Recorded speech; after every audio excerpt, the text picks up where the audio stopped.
abilities, you've got to be very careful of that Eidolon, understanding the Eidolon status, you know?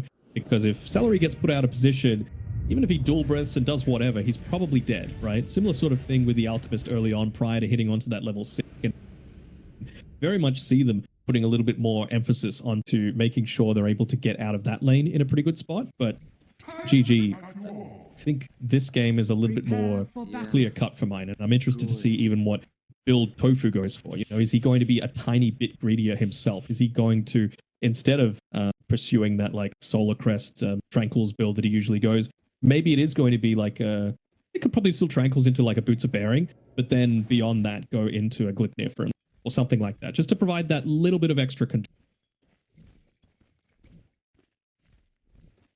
I've seen the consistent kind of thing of the position 4 is always looking for this greedy playstyle. So yeah, we'll see what the call will be from Tofu once again. We saw previously 1W was not a kind of delayed smoke. That's what Gaimin Gladiators did this time. Both sides will go for a later smoke outside the base. 30 seconds to battle. Trend in times, the later smoke. Potentially catch people out off guard. You know, it's hard to tell, right? Because you need to kind of adapt to what other people are doing and then they adapt to what you're doing. It's just this big merry-go-round. So a lot of the time you just need to do something random and it'll work out. A couple of tips back and forth. I was checking to see if anything had happened, but it's going to be the case. It looks like they'll be a little bit too late for the bounties. Okay, Duracho. This is what I'm talking about, right? Like that is level 1, not even level 2. You know, that's the period where they're going to look to try and get a little bit more active. The 1W side. Duracho was able to get the bounty rune though, so a little bit of a gold bonus going his way. Seed money as well. He might already have boots coming in. He really just wants to make sure that his positioning is always on point in this lane. That's how scared they are of the kill threat coming from this Enigma Marcy comp. See, Tofu and Respect going at it. We saw previously Respect was able to have a pretty nice time up against the Rubik in regards to harass. Maybe this time might be a little bit more different with the headshot procs from Tofu that has gone early, along with, you know, a lot of stats as well with the sniper. Again, this is one of those ones where does he go into a bit more of that brawling style to make sure that he doesn't get out-traded by the Enchantress? There's not many heroes can out-trade with an Enchantress. You've got to either like outrange or just out-damage her. She's going to out-sustain you. Is this a kill lane as well for 1W? Like you were saying, you know, the Razor into the melee, but is this a lane that you feel like they should be too concerned? Because maybe the X can disrupt the Razor running you down and along with the Shrapnel slow as well? Yeah, no, I don't really think that they should be able to get too many kills up on this top side. They might try onto Ace up here, and they will. Going in onto him here with the static link, with the grenade. Take him out, though. Not so much. He's got the Admiral's rum onto himself. Okay, so makes up a lot of damage, has a couple of tangos, but still, with the hard camp pull from Tofu, this is going to keep the wave very close to the tower, so Ace is going to be pretty happy. Let's take a look at how some of the other lanes are shaping up as well at the moment. Mid, Chiro Jr. playing with the Primal Beast this time into Quinn's Wind Ranger. And it looks like Quinn's off to a pretty good start at the moment. We'll see how the Dino looks to fare, though. Definitely a hero that's able to make some easy rotations across the map. Sure, but I think you've got to be very, very careful because most of the time it's Quinn that's like the win condition coming through from Gaimin Gladiators, right? It's adjusted a little bit with like, you know, the Lesh nerfs and all that sort of stuff, but he still very much is. I don't think you can leave the lane all that much just because he's going to get far too far ahead if you use. He's already opened up like a Creep Wave, probably like a 200, maybe even 300 net worth lead from Chiro Jr. just 3 minutes in.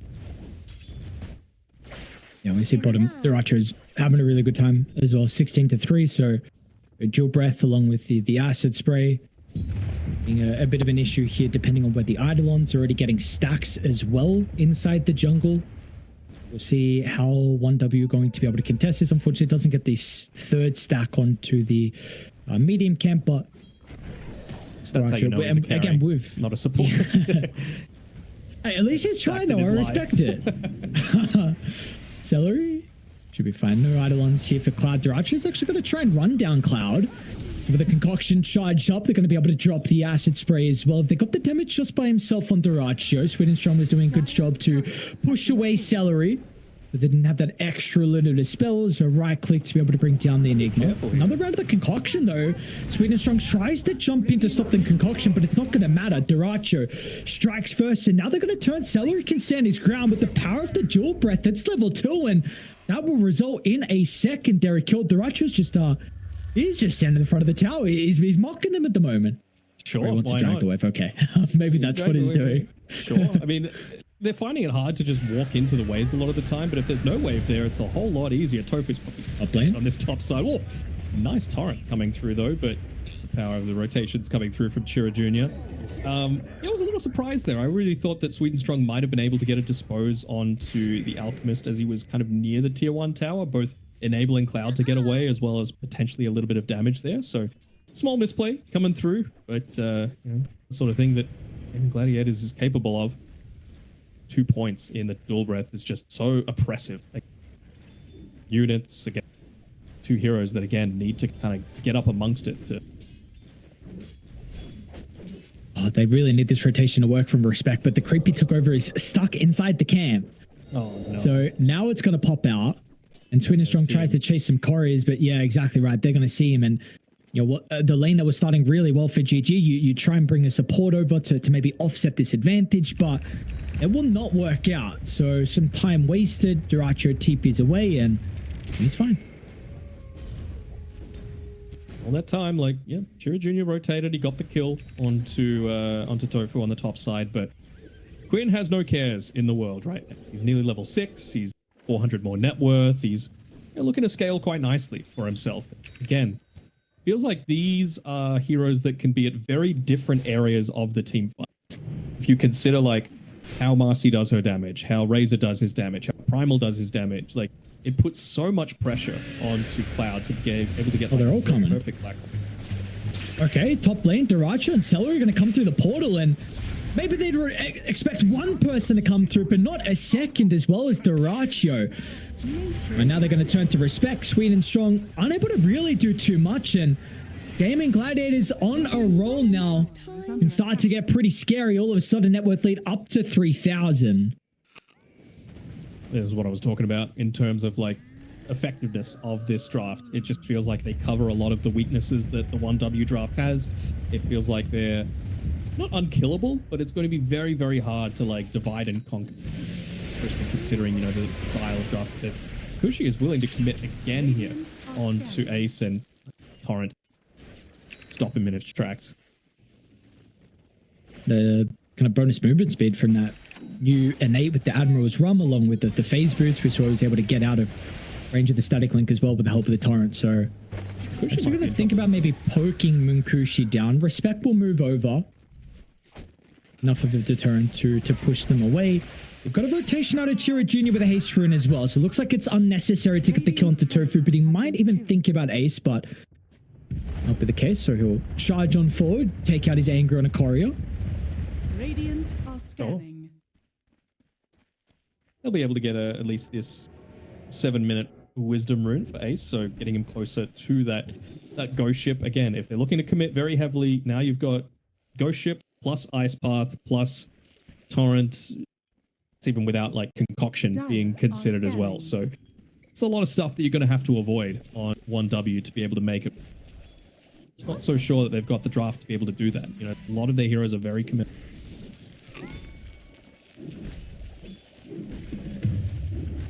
Look at the game as well. Quinn and Tofu coming up top together, looking to try and open up this this map a little bit, especially trying to join the lane right as that level 6 comes up as well. Radiant's bottom tower. And they want to get Munkushi, but good movement there by the Razor. Just gets out underneath this tower just in time. 1W getting the better read of the situation. Already just from one game against Gaimin Gladiators, 1W have already, like, adapted themselves.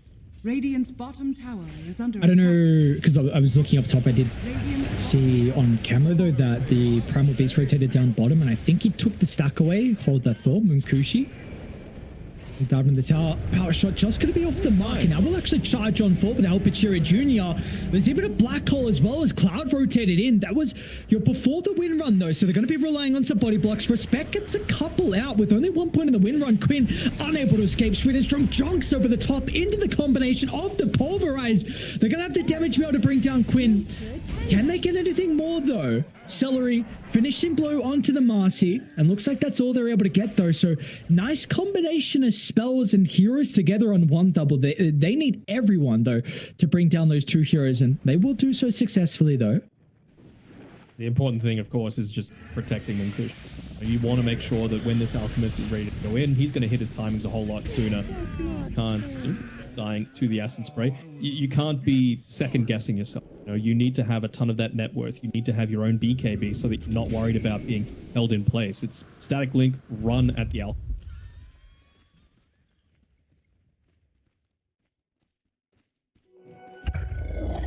See if they can strike back here though from GG. Smoke again. Dire's top tower is under attack. Quinn's going to be leading the charge with the double support. Celery does have the macro pyre online. Looking to try and combine with Ace, but 1W being able to dodge this back over towards that triangle, which they are posturing on top of the stairs, and Sweden Strong will run straight into them, give them the vision that they need, and it's like they should be okay. They didn't reveal anything. Okay, jumps to the low ground. Sweden Strong. He's got Tira Jr. along with Respect here. So the Red Range is going to run straight into the members on 1W, but Quinn, he doesn't care. They don't have enough to deal with the mid laner, and now Sweden Strong, he's going to be caught out in the tree line as well. So another bit of a messy engagement. I thought it maybe would have favored 1W with the Primal Beast and Enchantress together, running to the high ground of the Wind Ranger, but not to be with them lacking the damage. Now Quinn has a DD as well. They did see the Observe Ward placed down just because of the Sentry quickly dropped by Sweden Strong, but still another kill that just goes their way. Another couple of kills actually goes their way. They're probably going to be able to transition into something else, although really not wanting to give up too much of their map here. On 1W, we're going to try and protect that tower as much as possible. Still holding on to all of them right now, realizing that if it does get to that late game, you would probably take the Enchantress and Marcy combination versus the Kira Sniper. So getting them into the stage where they're very scary, getting the Razor as much of this map able to be farmed as possible. And the map is starting to shrink from Munkushi, especially with the rotation through the portal. Scanning. Nice scan though, really good read. Munkushi's going to be able to avoid the gank, and it could have been a very big pick-off for Gaimin Gladiators, because we see the involvement so far up the Racho 4-0-1. That kill may have continued to put Munkushi further down in regard to the net worth, but he's able to avoid that. Does look like tower's probably going to slowly go down unless there will be a response from 1W. Are fortified. I do like the fact that Quinn's gone for the Whirlwind, his facet as well. You're going up against a bunch of Eidolons, you're building him anyway, you're going up against Enchantress, so it's actual ways to be able to deal with like a bit of a zoo that they've got coming out. Couple supports pop out of the tree line pretty shortly. Respect, giving them some of that vision they need. There's his Celery. And they're going to make the jump. It's off the mark from Sweden Strong. A little bit uncharacteristic, especially from his Marcy, one of his better heroes, but he's going to be able to avoid the jump. And now with the fight over the power rune, we'll go with the Primal Beast way. This is a tanky hero. Maybe he's not so tanky. Okay, never mind. Everything dropped. He's gone. And now Sweden Strong's going to die to the Assassinate as well, as Quinn's not done. Rookfire was still running for a little bit as Ace is trying to get in range for the X marks, and he will find it. Another drag back, and look at the Racho here for the cleanup and to get involved in the tower. And probably thought was going to be a little bit tankier, not to be. And now GG, a lot of map control going their way. A lot of map control going their way, and I really feel like 1W thought that they would be a bit more on the front foot this game. Just the Boots of Bearing first item choice from the Enigma, trying to enable both the Primal and the Marcy and the, well, honestly, the whole team to be able to dish out their damage. But right now, they're just melting. They don't have any of those defensive auras that they're looking to try and play around. You gotta say Ace doesn't have it yet either, but I think he's got a Blade Mail coming out to him very shortly. So again, that's another one of these ways where he can't be the one that gets static linked, and he's going to end up taking out your own life if you're Fushi. Is it too late to slow down this Alchemist, Denog? Because I'm seeing Durachio's net worth, and I don't know if it's going to stop anytime soon. Yeah, no, I'm not sure it is either. It feels like he's just kind of in his groove right now on the Alchemist. And does he have a bunch of stacks for himself? Absolutely he does. It's Celery and Tofu that he's looking to try and play around. So this is only going to go from bad to worse from 1W. Concoction for a little bit of that extra damage once it pops on itself. Max efficiency for Durachio, big reason why he's top net worth. And you see they are eyeing up Chiro Jr. once again. The Ice Path Macropire with Quinn is enough previously. This time they're going to be a little bit off the mark here with the Ice Path. So Chiro Jr. is going to be fine. Another fight for the power room, but of course, always see Gaimin Gladiators bring the numbers and they will get lucky again. It's only a regen. And we'll still be happy with that, closing in on the Maelstrom. They're even giving Durachio the wisdom as well. They're just saying, it's your lucky day. Christmas has come early, my man. Everything goes to you. Stacks, lanes, wisdom runes, whatever you want. He is paying them back tenfold. 4-0 and 2 right now. Nearly finishing up this Manta style. They step too far forward. Let's see if they're going to be able to bring him down. I mean, Sweden Strong runs towards the back to try and make it a bit of an issue for the support to protect him, but with the Assassinate, they'll deal with Munkushi. Now is there going to be a lack of damage? Ace tries to step out of range. Meanwhile, Quinn, there is a threat of the black hole. Cloud continuing to cancel it. Not going to be able to get it off, and Quinn steps over. They do have another round of the onslaught up in a couple of seconds. Quinn won't be chased down though with Celery positioning the Ice Path to protect him. It looks like they're going to go for the easier target instead, as the Chikiro puts himself on a silver platter. And 1W will be happy with that. Will indeed, and it was one of those cases for Munkushi though that he ended up static linking the Blade Mail Conquer. Little deep. Can they punish? No, it didn't, but did he get over the cliff? Oh my god. He didn't make it. Oh my god. I wonder if Quinn's going to like go through the Twin Gate to try and help him out, or if he feels confident enough with that Chemical Rage popped to be able to get away with his life. Looks like he will be. But yeah, Munkushi ended up just killing himself with the static link there onto the Blade Mailed Conquer. Lived even through the Assassinate if he didn't end up doing that. My sprites are with us. Aggressive posturing from Raiden in the mid lane is going to result in a kill onto Respect. They were smoking down to bottom to get Durachio, but now they're going to turn to mid. We saw this previously in last game where Respect was able to stay alive long enough, and it's going to be the case once again as Cloud is ready with the Blink Black Hole. They've got to be cautious if they group up, and Gaimin are doing a pretty good job to split away. Tofu will go down to stop, but still with the damage, it's lacking. Finally, Cloud, he sees an opportunity for the Black Hole to clip onto 2, and the control is everything they need. It's going to enable Munkushi to get the damage, but it's just kills onto 2 supports. They don't get some valuable kills. Durachio is fine. He's got Chemical Rage. There's going to be a turnaround. Drag back onto Chiro Jr. Durachio, another round of the concoction's going to come out in a couple of seconds. He'll try and lock onto the Primal Beast. A nice toss away from Sweden Strong, but it's not going to matter. Durachio will find one. A snipe just missed onto Sweden Strong, so he's going to be able to stay alive, but Concoction, it's up in a couple of seconds. Respect, he will not be someone with the same fate as the rest of his team. As Gaimin Gladiators, when you have a difficult time at being able to kill Respect, maybe that was enough to set up for the Black Hole, but would you see the damage again is lacking from them? It's lacking, and you just saw the Delta split happening as well in the middle of that team fight, right? Gaimin Gladiators, after the Black Hole was used, it was a pretty decent one, right? Catching on to 2. I was thinking he might look to try and prioritize Quinn a little bit more, but maybe just feeling like they just needed to wait for the Shackle shot to be on cooldown and then go in on everyone else.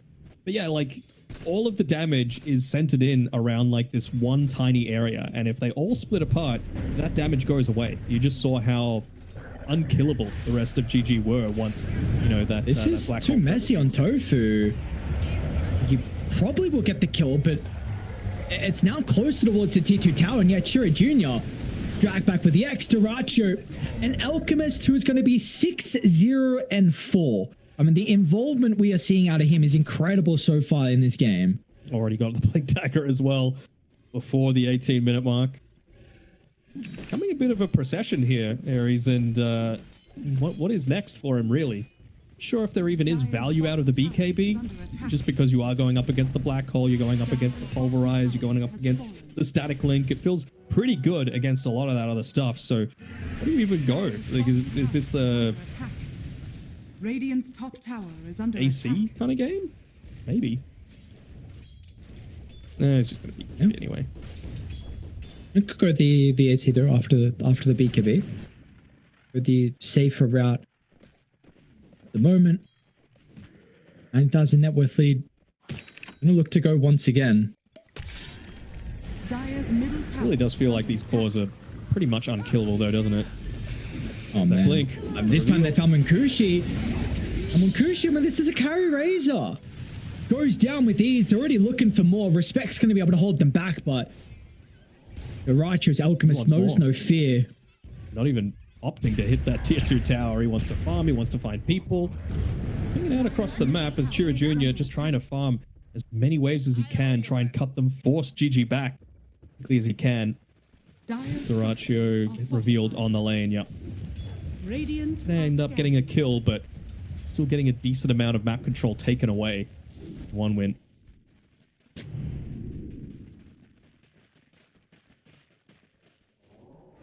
Dire are scanning.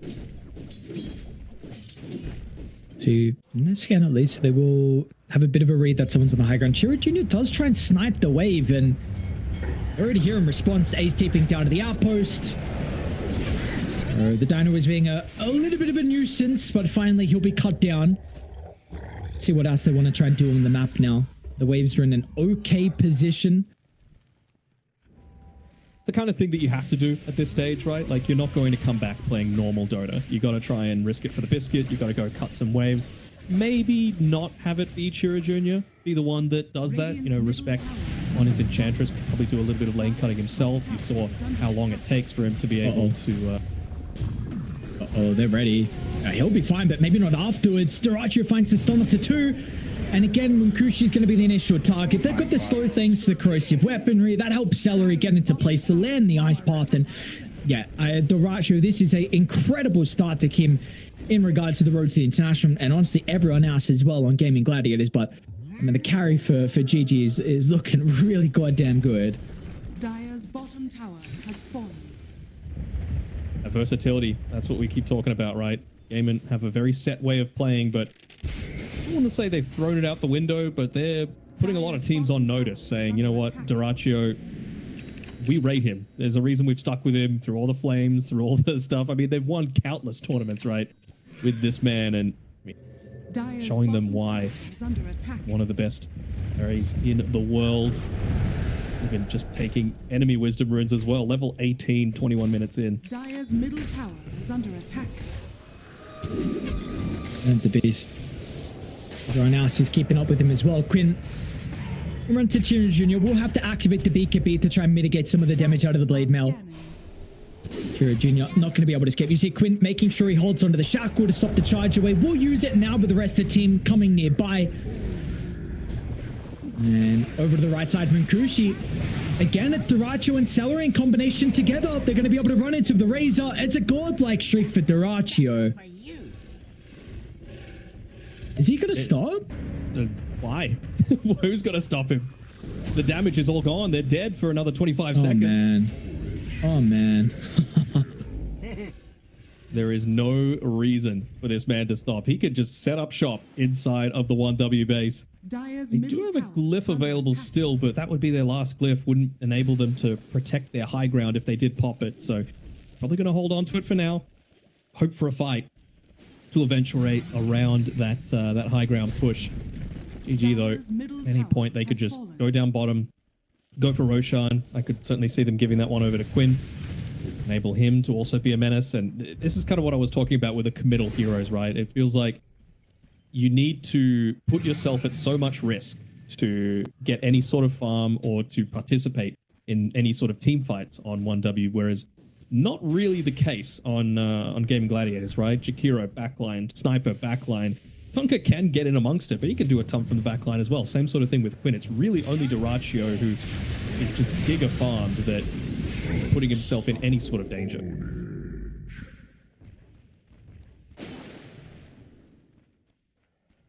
put himself in the perfect position. So, and again, down bottom, Duracio's going to jump.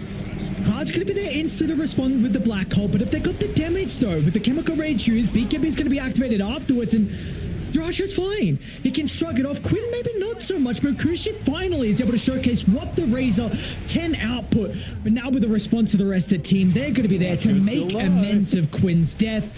And like you said, with Duracio still alive, they're going to be able to catch up to Respect as he was trying to escape inside the lane. Snipe him, Tofu. You know you want to, but they're not even going to need it. Just that damage coming through from the rest of the boys, able to do it. And now they know that there's no black hole.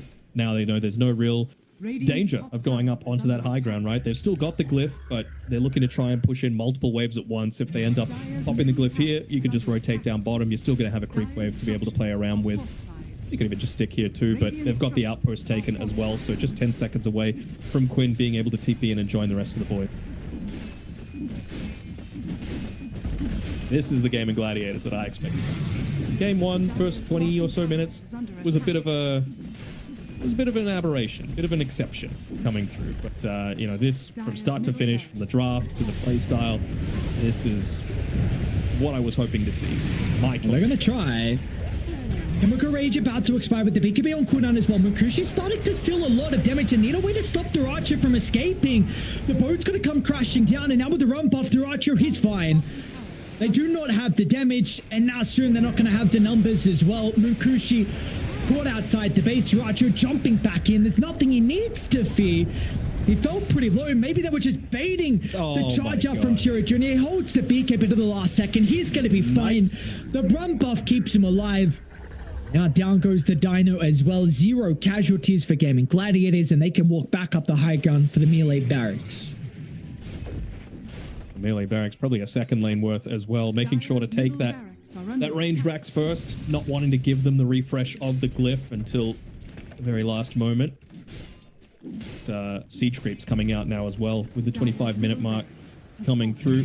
Although they will be a little bit more careful, I would imagine, with the black hole coming up in another 30 or so seconds.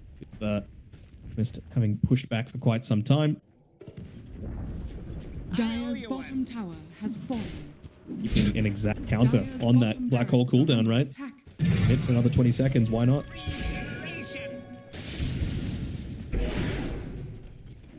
It's not a bad room for Tofu. He was just even under a quarter health and mana and gets a regen. He's going to be able to connect with the team again. There will be no fight to be had. It looks like they're going to completely sack bottom side of the map. And they're actually starting to... Did they see him? They saw him. Chiro Jr. Oh, okay. Just charges over the map and might be forced to use the BKB, but he's able to duck into the trees. Very close to the Dino going down. Tofu nearly sniped Cloud's pipe as well. It had the Ring of Tarask on it. Thankfully, he was playing with a Marcy, so all Korea's having that 1 extra health. Ended up saving it for now. But again, it just feels like you probably needed the pipe that little bit sooner, right? You needed to be able to withstand against this damage coming out, this ranged, non-committal damage from Gaimin Gladiators, so that Munkushi could get into his BKB, which he is still 500 gold away from. Roger just knows, dude. He just knows wherever you are. He'll be watching you. Risky farming is his game. Like, he knows exactly where people are looking to go, exactly how far people want to try and push it. That was the MO, honestly, for Duracio for a while, right? There was a lot of planning Duracio moments, but he was just playing them to such a fine line where he was making space for everyone else. Sometimes a bit too fine. Like you said, he knows. He has an incredible read on where people are positioning. And we've seen that really be the case so far this game. I mean, this has been a masterclass performance on the Alchemist. 11, 0, and 11. Well, he's only died once, right? He had that one death in game one. So with the DK now in combination with the Elk game, this is a really incredible showing from him. Very impressed. He really is the modern day Eternal Envy, isn't he? Like, the 50-50 coming through is kind of the way that Duracio was playing, but he's playing like a god this series. Waiting for anyone to show themselves. He'll start charging up that concoction. Never mind. Just goes and starts blasted into that tier 3 tower. No glyph available for 1W. They have to make a move right now, and they still don't have the BKB for Razor. He's going to need to sell his wand or something just so they can fight into this. They're going to go soon. They do. Buildings are falling. They'll try and jump the front along with the backline, trading some chaos to set up for a big black hole. Cloud is trying to find the opening, but Quinn, he's able to finally run into the Enigma. So with the attack canceling the blink, Cloud just has to use the black hole, but it's just not good enough. He needed a multi-man ultimate to somehow bring them back into this game. Kushi is only stolen 50 damage as well, so it's not enough for them to turn the tide. Dracho can soon jump back to the middle. It might not even be required. They are just crumbling. The net worth lead, it's too much for them. G's are going to be dropped, and Gaimin Gladiators will start their run to the road to the International with a 2-0 victory over 1W. Well-deserved 1W, not able to get the 1W at the end of the day. And yeah, what a performance, what a clinic put on by these boys. You know, a couple of home country heroes. You got to consider CY as well in all of that. But certainly it was one of the